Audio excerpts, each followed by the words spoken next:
मोहम्मद हफीज साहब को जो चीज़ें अपने कैरियर के दौरान बॉलर्स और बैट्समैन के रूप में करनी चाहिए थी वो शायद भूल चुके हैं। उसकी वजह ये है कि भाई आए रोज़ कोई नया नया स्टेटमेंट आ जाता है हफीज साहब की तरफ से।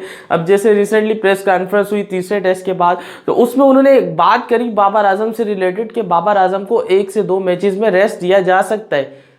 क्या कहा? 1 से 2 मैचेस में रेस्ट दिया जा सकता है। आगे उन्होंने कहा कि भाई बाबर आजम अगर चाहेंगे तो भाई इसमें पर्टिकुलर इस वक्त में जो चीज़ें चल रही है ना, इस पर्टिकुलर टाइम में, उस पर थोड़ी सी बात करते हैं। पहले तो हफीज़ साहब की समझ नहीं आ रही, कभी किस बैट्समैन को तंग कर रहे हैं, कभी क्या कर रहे हैं, कभी क्या कर रहे हैं। जैसे अब नई रिपोर्ट जो है वो आई थी अब्दुल्ला शफीक के बारे में कि भाई वो एक कोच को बता के जा रहा है कि सर मैं बैटिंग करने जा रहा हूँ, कैचिंग प्रैक्टिस में बाद में आगे कर लूँगा। जब वो वापसी आया तो उसको भाई थानेदार की तरह यूँ खड़े हो गए हफीज़ साहब, हाँ लला किसको बता कर गए थे, हमारा तो दिल ही नहीं लग रहा। मतलब इस तरह का रवैया, और बिल्कुल आप उसको कह लेना कि भाई डॉन ब्रैडमैन बने हुए जिस तरह ना, डंडा लेके बस पीछे चल रहे खिलाड़ियों के।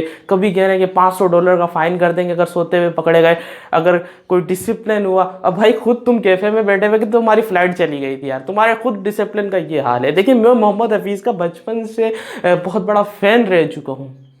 उसकी वजह ये है बॉलिंग में बैटिंग में उन्होंने पाकिस्तान के लिए कंट्रीब्यूशन की है, लेकिन उस हद तक नहीं की जिस हद तक अब वो चाह रहे हैं। मतलब वो बिल्कुल समझ नहीं आ रही कि एक उस्ताद की तरह बस डंडा लेके जो है वो अपने खिलाड़ियों के पीछे लगे हुए हैं। देखिए खिलाड़ी एसेट है इस मुल्क का, वो जो 11 लोग उतर रहे हैं ना मैदान में, उससे पूरी 24 करोड़ अवाम की जो उम्मीदें हैं वो वाबस्ता है। जो पाकिस्तान में लोग बैठ के दुआएं कर रहे होते हैं, तो उनको थोड़ा सा बैक करना चाहिए, उनका मोराल बुलंद करना चाहिए। अब रिसेंट स्टेटमेंट के बारे में बात लंबी हो जाएगी, बात करते हैं कि भाई जब हफीज़ की प्रेस कॉन्फ्रेंस में ये बात हुई कि बाबर आजम से रिलेटेड क्या मतलब फ्यूचर है, तो उन्होंने कहा कि T20 सीरीज़ जो न्यूजीलैंड के खिलाफ हो रही है उसमें बाबर आजम को 1 से 2 मैचेस में रेस्ट देना चाहते हैं हम, अगर बाबर चाहेंगे तो भाई पहली बात तो ये है कि फ़र्ज़ करें अगर बाबर को 1 से 2 मैचेस में रेस्ट मिल भी जाता है तो कॉम्बिनेशन कैसा बनेगा। देखिए अभी आपने वर्ल्ड कप से पहले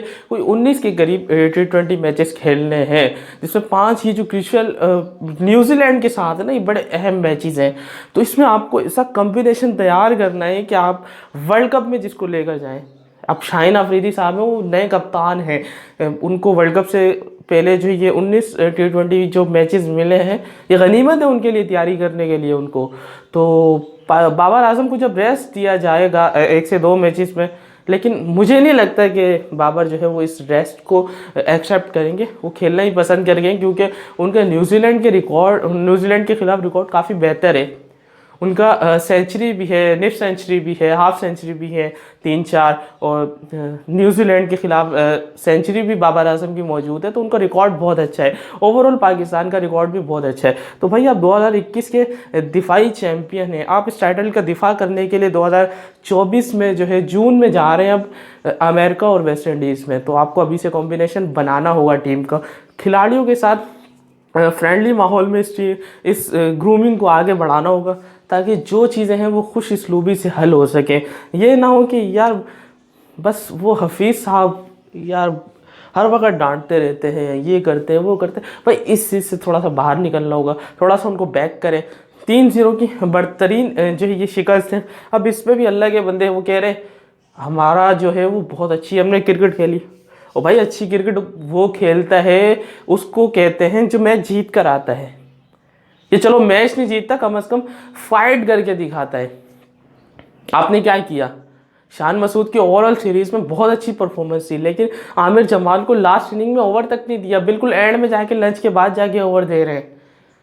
आपका 17-18 रुकनी स्क्वाड जो है वो कोचिस का गया हुआ है, पूरी मैनेजमेंट का गया हुआ है। कोई उसको जाके एक बंदा नहीं बता सकता था कि भाई शान को बोलो कि यार आमिर जमाल आपका विकेट टेकर बनता है, उसको ओवर दें। लेकिन नहीं, ये छोटी छोटी गलतियां, फिर आप कहते हैं कि हमने बहुत अच्छी क्रिकेट खेली। भाई कोई अच्छी क्रिकेट नहीं खेली। आमिर जमाल, सलमान अली आगा, रिजवान के अलावा किसी ने डोमिनेट नहीं किया।